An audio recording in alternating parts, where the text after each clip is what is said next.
नमस्कार दोस्तों, स्वागत है आपका अपने YouTube channel maker of modern teacher पर। तो कैसी चल रही है आप सबकी तैयारी?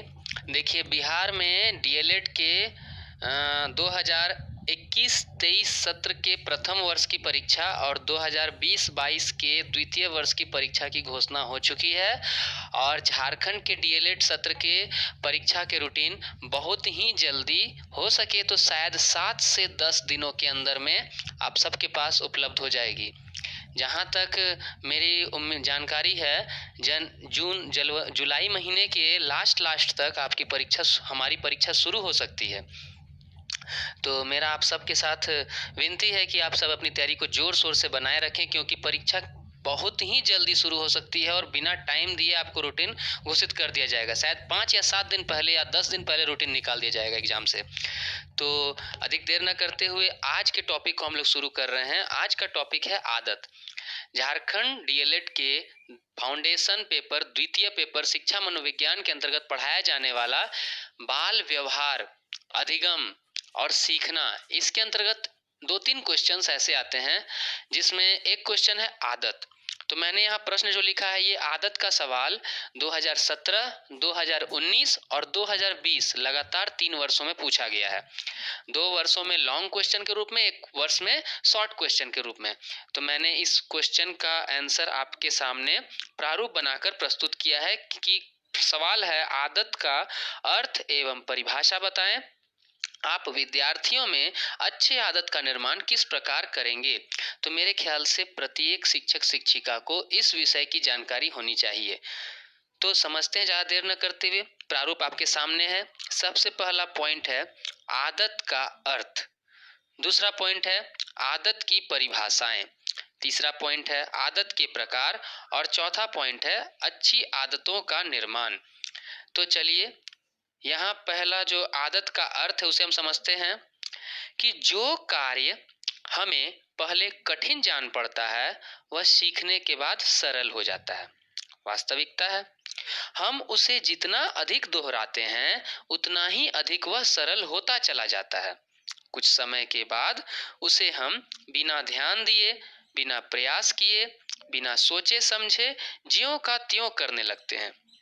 इसी प्रकार के कार्य को आदत कहते हैं। मतलब लगातार अभ्यास करने वाला कार्य जो हमारे मन में इस तरह से बैठ जाए कि हम बिना देखे, बिना पूछे, बिना जाने भी अपने मन से उसे एकदम व्यवस्थित रूप से करते रहें, वही आदत है। दूसरे शब्दों में कहें तो आदत एक सीखा हुआ कार्य या अर्जित व्यवहार है। अर्जित मतलब कि जो जमा होता है, एक ऐसा व्यवहार जो आप कर करके अपने मस्तिष्क में उसको जमा कर लेते हैं, जो स्वतः होता है। परिभाषाओं की बात करते हैं। देखिए, एक परिभाषा गलत लिखी गई थी मेरे पास, मैंने लिखते समय थोड़ी सी गलती कर दी, इसलिए मैंने कटिंग कर दिया है। गैरेट के अनुसार है कि आदत उस व्यवहार को दिया जाने वाला नाम है जो इतनी अधिक बार दोहराया जाता है कि यंत्रवत हो जाता है। यंत्रवत यानी कि मैकेनाइज्ड। आपके अंदर वो ना एकदम रोट हो जाएगा, रटा जाएगा, याद हो जाएगा, अभ्यस्त हो जाएंगे आप उसमें। लैडल के अनुसार आदत कार्य का वह रूप है जो आरंभ में स्वेच्छा से जानबूझकर किया जाता है, पर जो बार बार किए जाने के कारण स्वतः हो जाता है। मतलब समझे?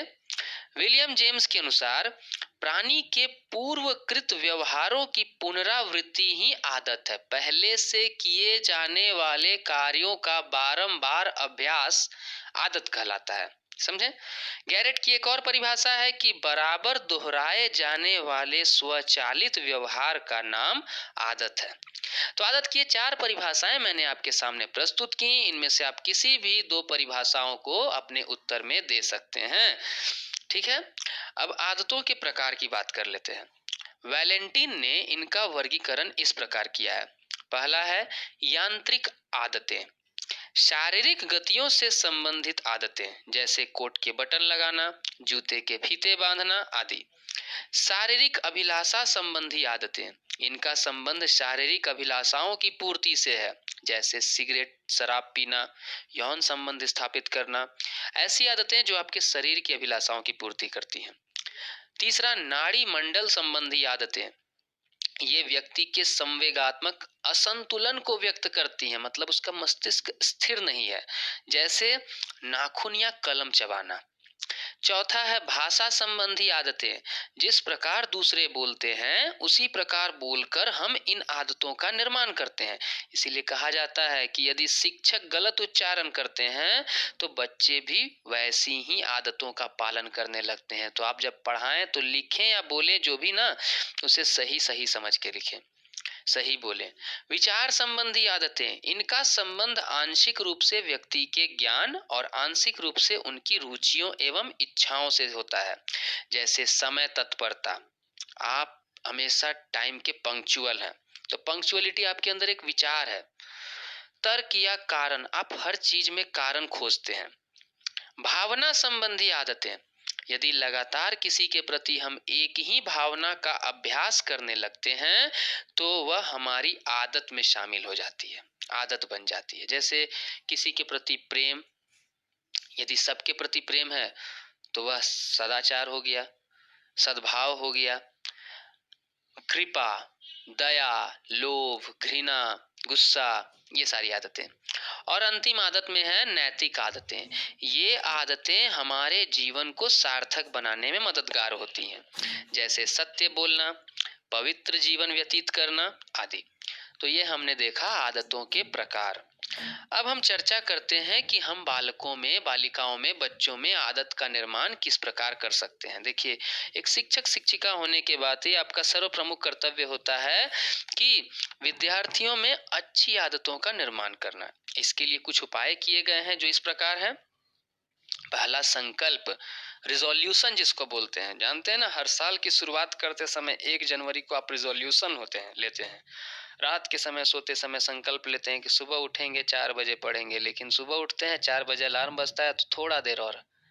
ये संकल्प आपका दृढ़ होना चाहिए कि हम जिस कार्य को करने की आदत डालना चाहते हैं उसके बारे में हमें दृढ़ संकल्प करना चाहिए। जेम्स का परामर्श है कि हमें नए कार्य को अधिक से अधिक संभव दृढ़ता और निश्चय से प्रारंभ करना चाहिए। चलिए आगे, क्रियाशीलता। आदत के निर्माण के लिए केवल संकल्प ही पर्याप्त नहीं है। ये नहीं कि केवल संकल्प प्रतिज्ञा कर लिए, किए तो कुछ नहीं। संकल्प को कार्य रूप में परिणत करना भी आवश्यक है। जेम्स का कथन है कि जो संकल्प आप करें उसे पहले अवसर पर ही पूर्ण कीजिए। तीसरा है निरंतर अभ्यास।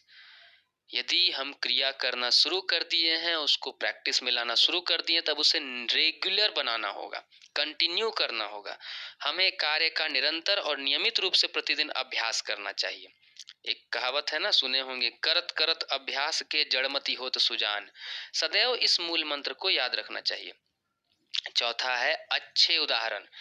एक शिक्षक या शिक्षिका को अच्छी आदतों के संबंध में अपने विद्यार्थियों को उपदेश देने के बजाय बालकों के समक्ष अच्छे उदाहरण प्रस्तुत करें।